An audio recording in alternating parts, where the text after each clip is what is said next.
નમસ્કાર, આપ જોઈ રહ્યા છો જીએસટીવી ન્યૂઝ અને આપની સાથે હું છું ધ્વની।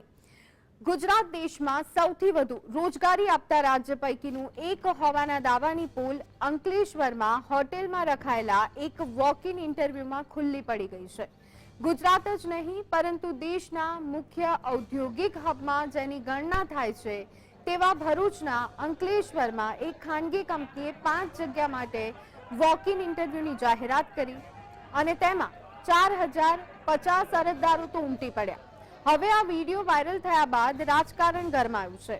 મળતી માહિતી અનુસાર અંકલેશ્વરમાં એક ખાનગી કંપનીએ નોકરીની જાહેરાત કરી હતી, જેના માટે હોટલમાં વોક ઇન ઇન્ટરવ્યુનું આયોજન કરવામાં આવ્યું, જ્યાં નોકરી મેળવવા માટે મોટી સંખ્યામાં યુવાનો ઉમટી પડ્યા।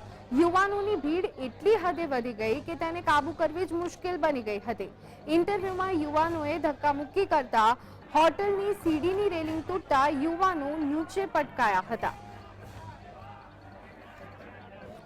તો ઉદ્યોગો માટે લાલ જાજમ પાથરી વાયબ્રન્ટ ગુજરાત સમિટનું આયોજન કરવામાં આવે છે। કરોડોનું આંધણ કરવામાં આવે છે। હજારો યુવાનોને રોજગારી મળશે તેવા દાવા કરવામાં આવે છે, પરંતુ કડવી વાસ્તવિકતા તો એ છે કે વિકસિત રાજ્ય ગુજરાતમાં બેરોજગારી જે છે તે ચરમસીમાએ પહોંચી ગઈ છે।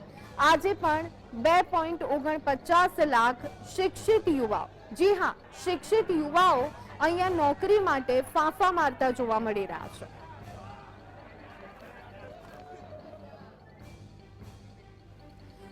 તો ગુજરાતમાં બેરોજગારીનો ગ્રાફ જે છે તે સતત વધતો જોવા મળી રહ્યો છે।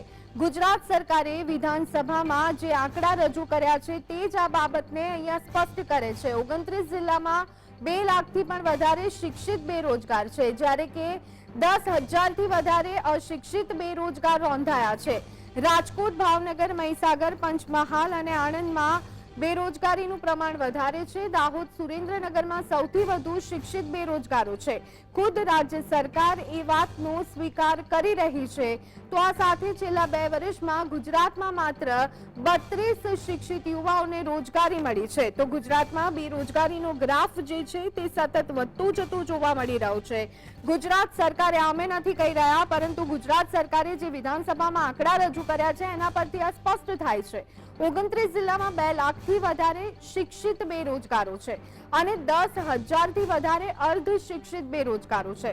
ક્યાં છે વધુ શિક્ષિત બેરોજગાર? તો રાજકોટ, ભાવનગર, મહીસાગરમાં છે। તો આ સાથે દાહોદ અને સુરેન્દ્રનગરમાં પણ શિક્ષિત બેરોજગારોની સંખ્યા વધારે છે। ખુદ રાજ્ય સરકાર આ વાતનો સ્વીકાર કરી રહી છે। છેલ્લા 2 વર્ષમાં ગુજરાતમાં માત્ર 32 શિક્ષિત યુવાનોને સરકારી નોકરી મળી છે। ગુજરાતમાં બેરોજગારીનો ગ્રાફ એ સતત ઊંચો જતો જોવા મળી રહ્યો છે। આમ તો દેશની જો વાત કરીએ તો અલગ અલગ રાજ્યોમાં અલગ અલગ જગ્યાએ ગુજરાતને વિકાસ મોડેલ તરીકે મૂકવામાં આવે છે। કહેવામાં આવે છે કે જો કોઈ વિકાસ મોડેલ હોય દેશનું સર્વશ્રેષ્ઠ તો અહીંયા એ ગુજરાત હોઈ શકે। કહી શકાય કે એક લેબોરેટરી ગુજરાતને માનવામાં આવે છે। કંઈ પણ નવું હોય તો કદાચ એનો પ્રયત્ન અથવા તો એનું ટ્રાયલ ગુજરાતમાં લેવામાં આવે છે અને વિકાસ માટે તો ગુજરાત ફેમસ થઈ ગયું છે ને કહેવાય રહ્યું છે કે વિકાસનું જો હબ હોય, વિકાસ મોડેલ હોય તો એ ગુજરાત છે। ત્યાં અલગ અલગ કાર્યક્રમોનું આયોજન કરવામાં આવતું હોય છે, વાઇબ્રન્ટ સમિટ યોજાતી હોય છે, પરંતુ તેનાથી આખરે રોજગારી કેટલી મળે છે એ એક સૌથી મોટો ચર્ચાનો વિષય છે। જ્યારે વિદેશથી ડેલિગેશન્સ આવતા હોય છે ત્યારે મોટા મોટા આયોજનો કરવામાં આવતા હોય છે, મોટા મોટા તાઇફા કરવામાં આવતા હોય છે, પરંતુ તેમાંથી કંઈ ઉપજે છે પણ ખરું?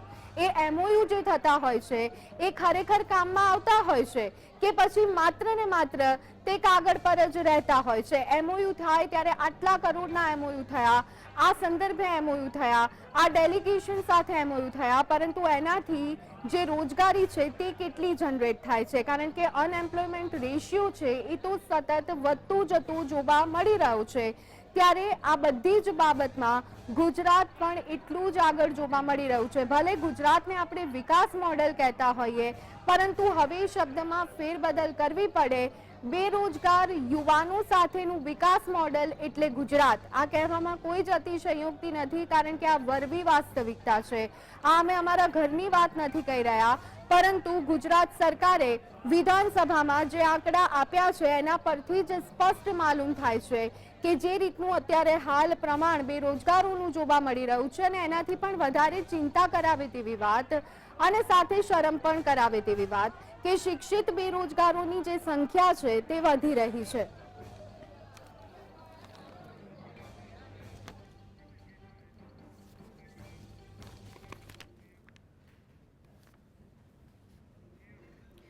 તો અત્યારે હાલ જે વિડીયો વાયરલ થયો છે અંકલેશ્વરમાં તેને લઈને ઘણા બધા સવાલો ઊભા થઈ રહ્યા છે। સાહેબ 10 જગ્યાઓ ખાલી હોય અને લગભગ 1800 થી પણ વધારે લોકો એ જોબ માટે લાઈનમાં ઊભા હોય એટલે અહીંયા કલ્પના કરો કે કેટલા લોકો અહીંયા શિક્ષિત બેરોજગાર છે।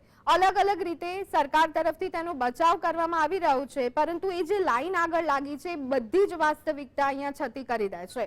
આ જ અંગે ચર્ચા માટે અત્યારે હાલ આપણી સાથે જોડાઈ ગયા છે રાજકીય વિશ્લેષક રાજકીય નિષ્ણાંત એવા પ્રદ્યુમનસિંહ સરવૈયા। પ્રદ્યુમનસિંહજી, સ્વાગત છે આપનું। પ્રદ્યુમનસિંહજી, આપણું જ ગુજરાત એટલે વિકાસ મોડેલ ગુજરાત, પણ આજે જ્યારે વિડીયો જોયો ત્યારે હસવું પણ આવ્યું, ચિંતા પણ થઈ, દુઃખ પણ થયું અને શરમ પણ આવી કે ઘણી ઓછી જગ્યાઓ પરંતુ લાઈનમાં કેટલા બધા લોકો।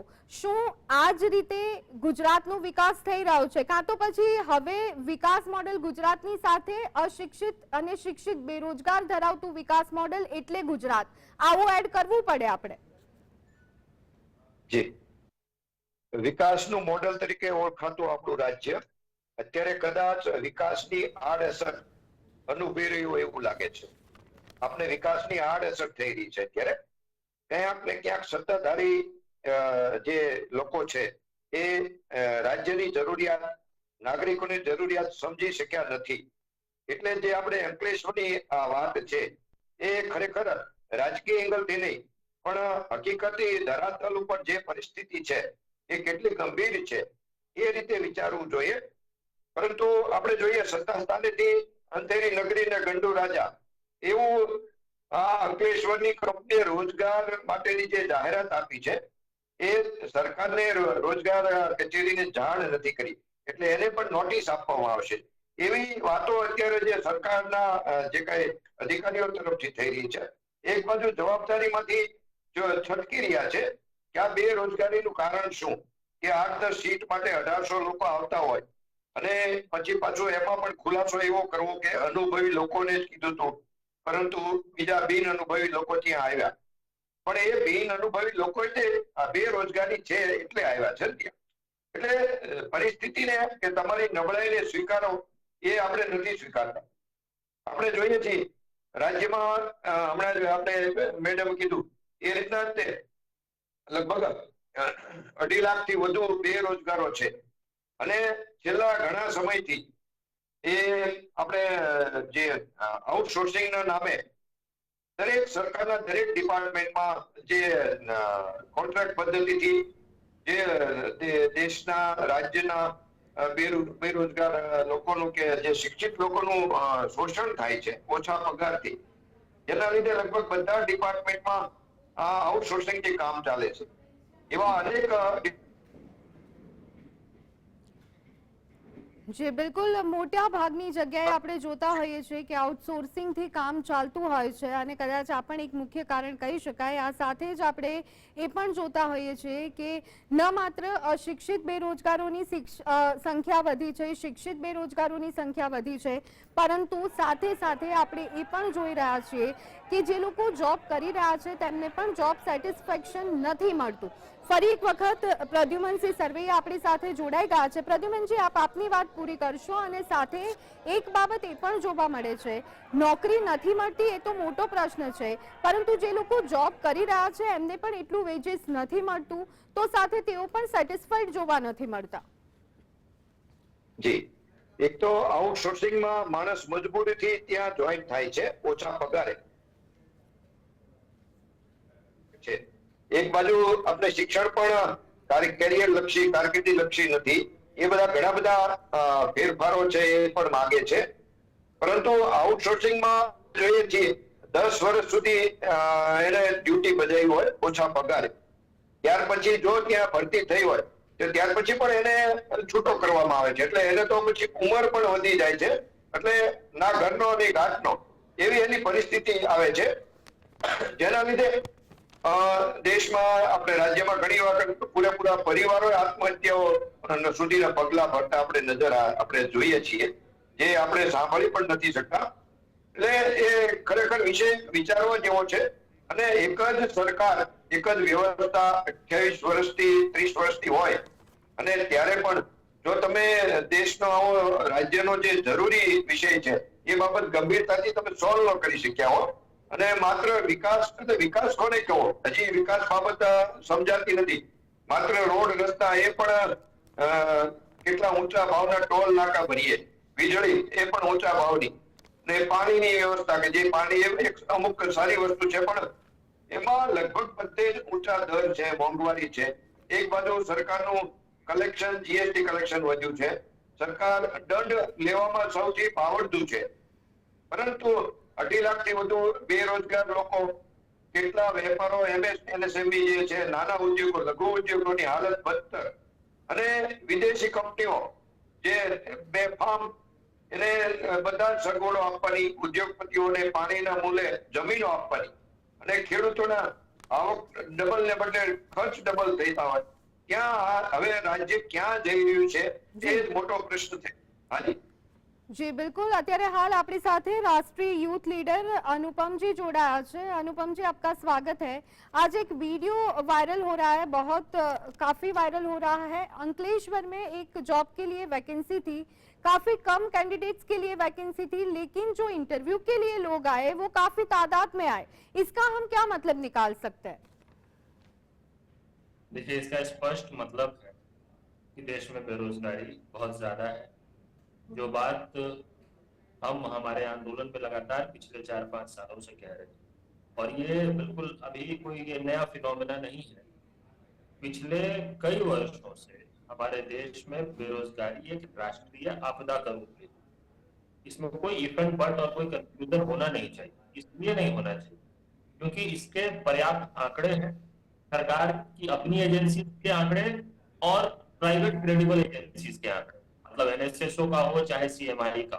और सिर्फ आंकड़े ही नहीं है, सिर्फ आंकड़ों पे भरोसा भी नहीं करना चाहिए, रियल लाइफ स्टोरीज है. हम जैसे लोग जो देश भर में घूमते हैं, रोजगार के लिए आंदोलन के माध्यम से युवाओं तक पहुंचने की कोशिश करते हैं, हमें पता है कि क्या हालत है. हमें पता है कि दुनिया के सबसे युवा देश के युवा आज आत्महत्या करने को विवश है. आपको ध्यान होगा, हमारे देश में किसानों की खुदकुशी किसी वक्त में बहुत बड़ी खबर हुआ करती थी. हर मीडिया में, संसद में, पूरा पॉलिटिकल डिस्कोर्स में किसानों की खुदकुशी की चर्चा होती थी, और वो विदर्भ, मराठवाड़ा, बुंदेलखंड के कुछ इलाकों में हो और उस पर बड़ी डिबेट होती. आज के समय में हमारे देश में सबसे ज्यादा आत्महत्या नौजवान युवा कर रहे हैं बेरोजगारी के कारण. ये डेटा है खुद में, 35,000 के करीब 3 साल में छात्रों ने खुदकुशी की है. हर 2 घंटे में 3 बेरोजगार खुदकुशी कर रहे हैं. लेकिन समस्या ये है कि ये सब आंकड़े और ये रियल लाइफ स्टोरीज, जब तक इसका कोई विजुअलाइजेशन नहीं हो तब तक कई लोगों को समझ ही नहीं आता है कि बेरोजगारी, मतलब कि जैसे कि ये जो अंकलेश्वर का जो मामला है, ये क्या है? ये एक सीरियस क्राइसिस में है हमारा देश. सिर्फ गुजरात ही नहीं, मैं पूरे देश की बात कर रहा हूँ, और देश के युवाओं का भविष्य अंधकार में. लेकिन उसका एक विजुअल मैनिफेस्टेशन है. जो एक होटल ने 10 नौकरियों के लिए आवेदन निकाला, उनके पास 10 जॉब्स थे, उस होटल वाले की कोई गलती नहीं है, 10 जॉब्स के लिए आवेदन निकाला, तो उनकी गलती है कि वो मैनेज नहीं कर पाए. જી બિલકુલ, પ્રદ્યુમનસિંહ આપની પાસે આવવા માંગીશ. આનો એક જવાબ એ રીતે પણ આપવામાં આવી રહ્યો છે કે આ જોબ માટે વેકેન્સી હતી, તેમાં સ્પષ્ટ લખવામાં આવ્યું છે કે અનુભવી લોકોની જરૂરિયાત છે. એટલે આ તમામ જે આવ્યા છે અનુભવી છે, એનો અર્થ એ થાય છે કે એમની પાસે નોકરી છે, એ લોકો બેરોજગાર નથી. આ બાબતને અથવા તો આ જે અર્થઘટન કાઢવામાં આવી રહ્યું છે એની સાથે આપ કેટલા સંમત થઈ રહ્યા છો? નહીં, હું બિલકુલ સહમત નથી. વિડીયોમાં જે રીતે જોયો તો એ યુવાનોના ઉંમર એજ લગભગ 25 વર્ષની એવરેજ નજર આવતી હતી, 22-25. એટલે એમાં 90% અનુભવી નહોતા, પરંતુ એની મજબૂરી ગણો કે એની જરૂરિયાત ગણો, એ નવી આશાએ ત્યાં ઇન્ટરવ્યુમાં જોઈન્ટ થયા હોય કે કદાચ મને ઓછા પગારે પણ લઈ લેશે. એટલે કંપનીએ એની ફરજ બજાવી કે 6 વર્ષ કે 10 વર્ષનો અનુભવ, એટલે કે સમજો 28-30 વર્ષના યુવાનો હોય ત્યાં એપ્લિકન્ટ હોય, પણ આમાંના બધા જ યુવાનો હતા, એટલે એ જરૂરિયાતમંદ હતા. જી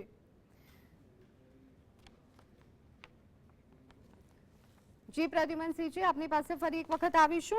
फरी एक वक्त अनुपम जी पासे जाइए. अनुपम जी, यहाँ पे अगर हम रीजंस की बात करें तो कौन सा ऐसे बड़े रीजन है जिसकी वजह से अनएम्प्लॉयमेंट ज्यादा बढ़ रहा है हमारे देश में?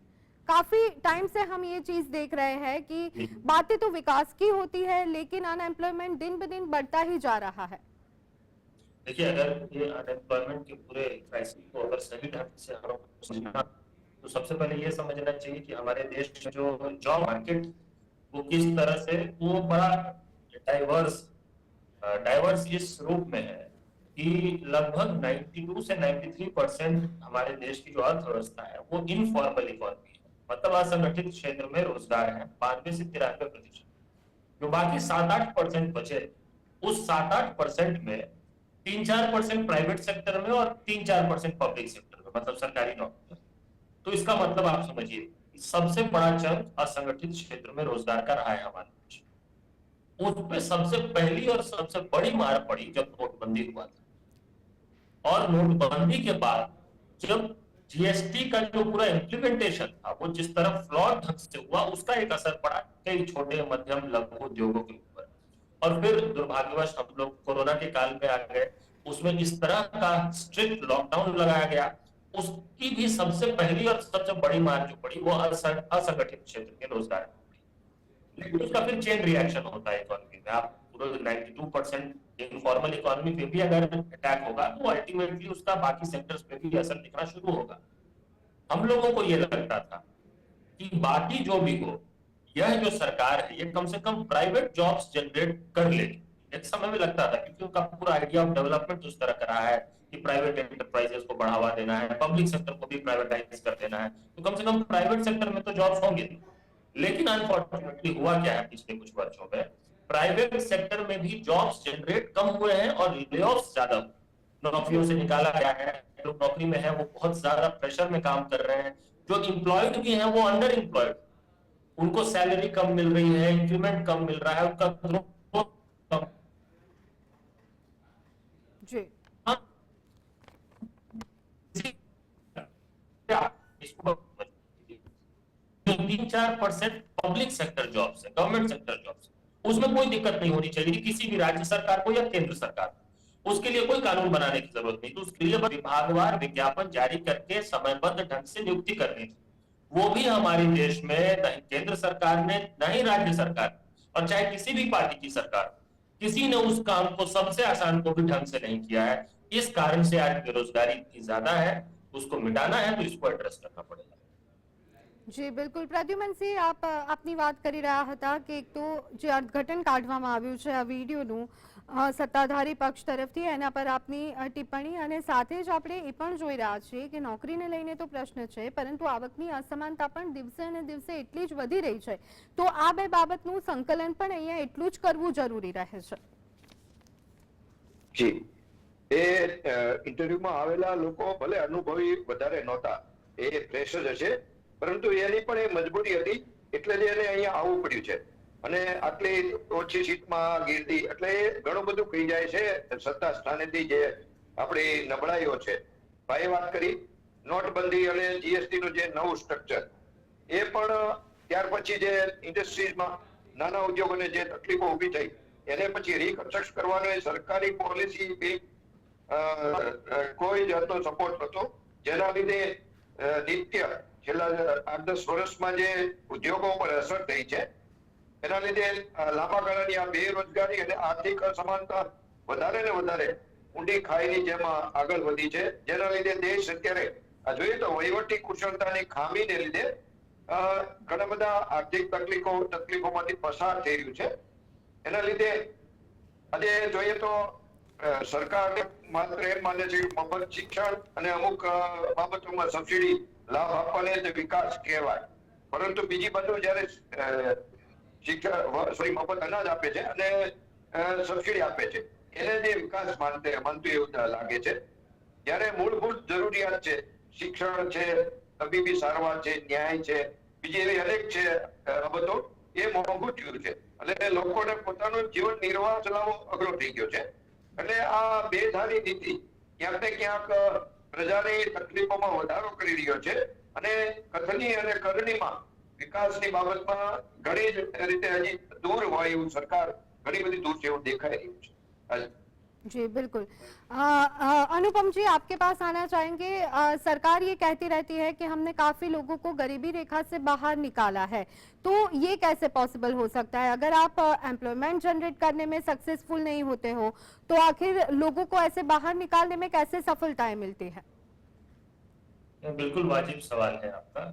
देखिए, हमारे देश में इकोनॉमिक इनइक्वालिटी काफी लंबे समय से रही, लेकिन आज इस तरह की आर्थिक गैर बराबरी, असमानता हमारे देश में है, वो अंग्रेजों के समय में जब पीक पे इनइक्वालिटी थी उससे भी ज्यादा ड्रास्टिक है, उससे भी ज्यादा भयावह है। ये मैं सिर्फ अपना ओपिनियन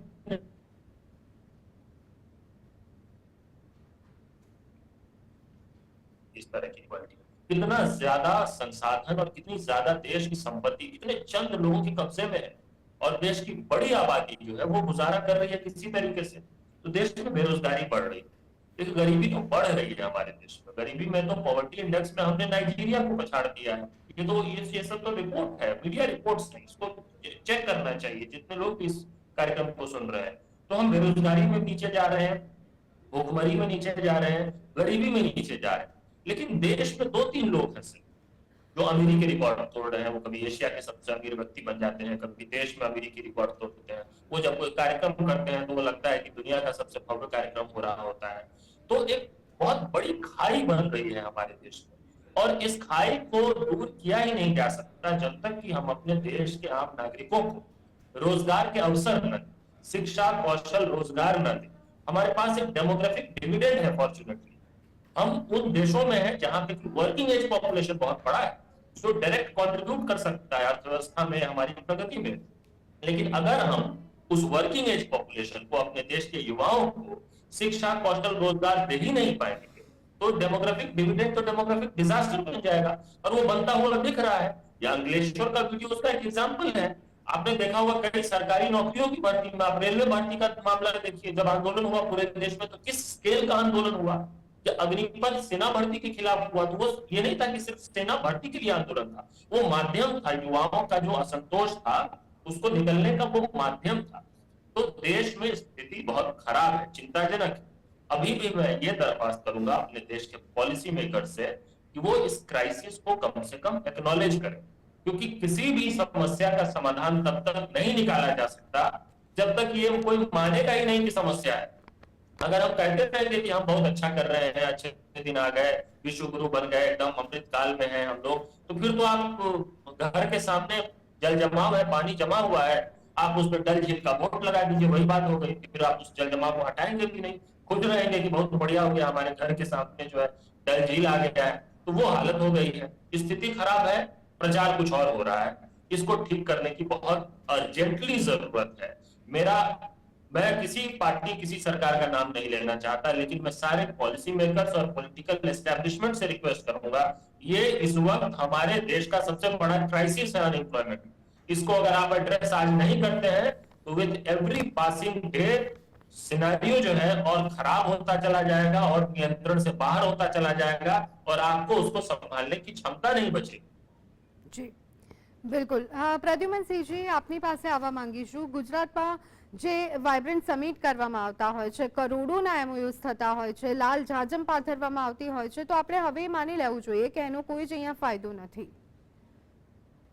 જી, એ આર્થિક અસમાનતામાં વધારો થાય છે અને આપણે ઉદ્યોગપતિઓને પાણીના ભાવે જમીનો આપીએ છીએ, બીજા બેનિફિટ્સ આપીએ છીએ, પરંતુ એમાંથી જે કમાઈ છે, કમાણી છે તો વિદેશમાં જાય છે, જેના લીધે આપણે ડોલરમાં પણ આપણે કોઈ ફાયદો થતો નથી।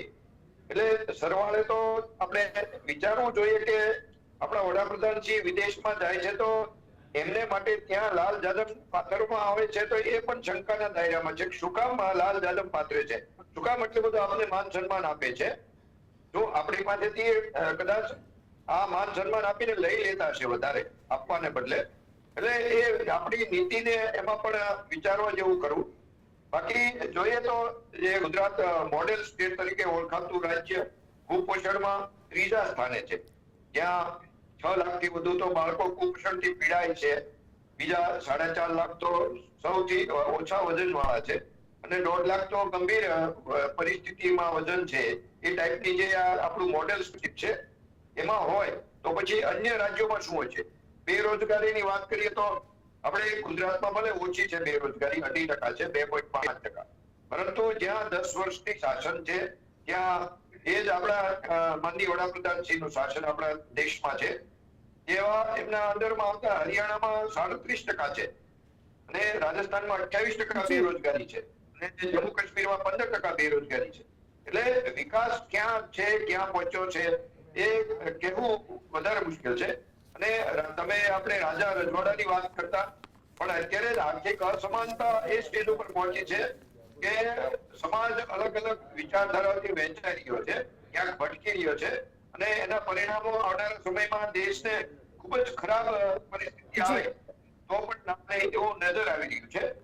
બાકી જોઈએ તો સત્તાધીનથી એક લિમિટેડ વ્યક્તિઓ અને લિમિટેડ અધિકારીઓ દ્વારા અને ઉદ્યોગપતિઓ દ્વારા દેશનું શાસન ચલાવવામાં આવી રહ્યું હોય એવું નજર આવી રહ્યું છે, જેને લીધે લોકશાહીની આડ દેશ સાથે કઈક અમલદારશાહી કે વ્યક્તિ વિશેષના સત્તા હેઠળ જ હોય એવું નજર આવી રહ્યું છે. હાજી જી બિલકુલ. તો અત્યારે હાલ જે સ્થિતિ જોવા મળી રહી છે, વિડીયો અંકલેશ્વરનો પણ ઘણા બધા સવાલો ઊભા કરીને જાય છે કે શું ખરેખર આ જ સ્થિતિ ગુજરાતની અને દેશની જોવા મળી રહી છે? આ જ મુદ્દે ચર્ચા કરી રહ્યા હતા પ્રદ્યુમનસિંહ આપણી સાથે જોડાયા હતા અને સાથે અનુપમજી. આપ બંને મહેમાનો અમારી સાથે જોડાયા તે બદલ આપનો ખૂબ ખૂબ આભાર. તો દર્શક મિત્રો, આ સ્થિતિ અત્યારે હાલ જોવા મળી રહી છે દેશમાં કે જે રીતે આપણે જોઈ રહ્યા છીએ કે શિક્ષિત અને અશિક્ષિત બેરોજગારોની સંખ્યા છે તેમાં સતત વધારો થઈ રહ્યો છે. ત્યારે તાકીદે સરકારે આ બાબતને ધ્યાને લેવી જોઈએ, કારણ કે જો આમને આમ ચાલુ રહેશે તો આપઘાતના કેસમાં તો વધારો થવાની શક્યતા છે, પરંતુ સાથે અનેક પરિવારો પણ વધારે ને વધારે પીસાતા જોવા મળશે. તો બુલેટિનમાં અત્યારે બસ આટલું. ફરી એક વખત મળીશું. રજા આપશો. નમસ્કાર.